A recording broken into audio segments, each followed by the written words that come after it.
سب سے پہلی چیز، اللہ کے ہاں دعا کا بہت بڑا مقام ہے۔ عبادات میں ایک اہم شان، عظیم الشان عبادت دعا ہے۔ اللہ کے نبی صلی اللہ علیہ وسلم فرماتے ہیں لیس شیء اکرم علی اللہ تعالی من الدعاء، اللہ کے نزدیک دعا سے زیادہ اکرم، دعا سے زیادہ شرف والی کوئی چیز نہیں ہے دعا سے بڑھ کر۔ کوئی چیز شرف میں اللہ کے ہاں دعا سے بڑھ کر نہیں ہے۔ دعا کا بہت بڑا مقام ہے اللہ کے ہاں، بہت عظیم الشان عبادت ہے دعا۔ اس حدیث کو امام احمد، ترمذی اور حاکم نے روایت کیا، اور امام البخاری نے بھی الادب المفرد میں اس کو ذکر کیا، اور یہ حسن درجے کی روایت ہے۔ بلکہ دعا کے بارے میں اللہ کے نبی صلی اللہ علیہ وسلم نے فرمایا الدعاء هو العبادہ، دعا عین عبادت ہے۔ عبادت کی اصل دعا میں ہے۔ عبادت کیا ہے؟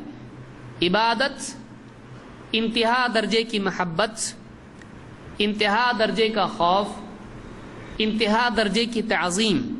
جب یہ تین چیزیں جمع ہو جاتی ہیں تو اس کیفیت کا نام عبادت ہے۔ عبادت اصل کیا ہے عبادت کی؟ ابن کثیر نے، ابن قیم وغیرہ نے، علماء نے اس کو ذکر کیا ہے لغوی اعتبار سے۔ اصل شرعاً عبادت کیا ہے؟ کہ انتہا درجے کی محبت، انتہا درجے کی کا خوف، اور انتہا درجے کی تعظیم، عظمت، بڑائی کا احساس۔ یہ تین چیزیں جب جمع ہو جائیں تو اس کیفیت کا نام عبادت ہے۔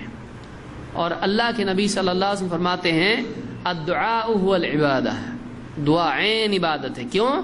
اس لیے کہ دعا میں بندہ اللہ سے محبت سے مانگتا ہے میرا رب مجھ کو دے گا، میں گناہگار ہوں، برا ہوں، گرا پڑا ہوں، میرے پاس مانگنے کے لیے کوئی حق نہیں ہے، لیکن میرا رب ایسا ہے کہ مانگنے والے کو دیتا ہے، وہ بہت اچھا ہے۔ آدمی محبت سے اللہ سے مانگتا ہے، وہ سب سے اچھا ہے۔ دوسروں سے مانگوں گا نہیں دیں گے، لیکن وہ دیتا ہے۔ میرے گناہگار ہونے کا علم اس سے زیادہ کسی کو نہیں ہے۔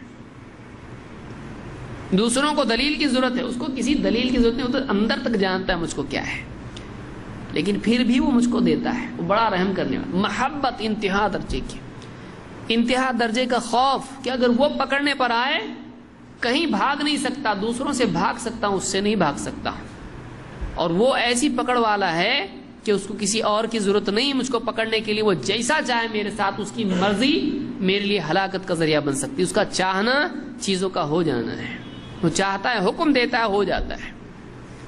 اور تعظیم، وہ ایسی عظمت والا ہے، سورج، چاند، ستارے، ساتوں آسمان، زمین، ساری مخلوقات اس کے آگے ہیچ ہیں، اس کے آگے کم ہیں۔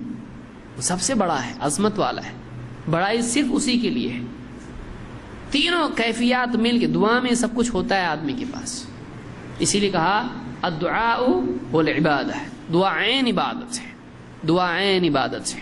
اس حدیث کو امام احمد اور اصحاب السنن، ابو داؤد، ترمذی، نسائی، ابن ماجہ اور ابن حبان اور حاکم، بہت سارے محدثین نے روایت کیا ہے، اور یہ روایت صحیح ہے۔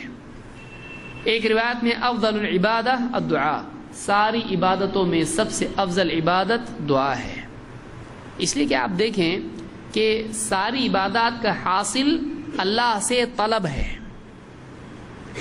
ساری عبادت کا حاصل کیا ہے؟ اللہ سے طلب ہے، دنیا اور آخرت میں خیر اور نجات، اللہ کا قرب اور مسائل کا حل۔ ساری عبادات کا حاصل یہ ہے کہ اللہ کا قرب مل جائے، دنیا اور آخرت میں مسائل حل ہوں، انسان کو نجات مل جائے۔ ساری عبادات کا حاصل یہ ہے۔ تو دعا عین عبادت ہے، دعا عین عبادت ہے۔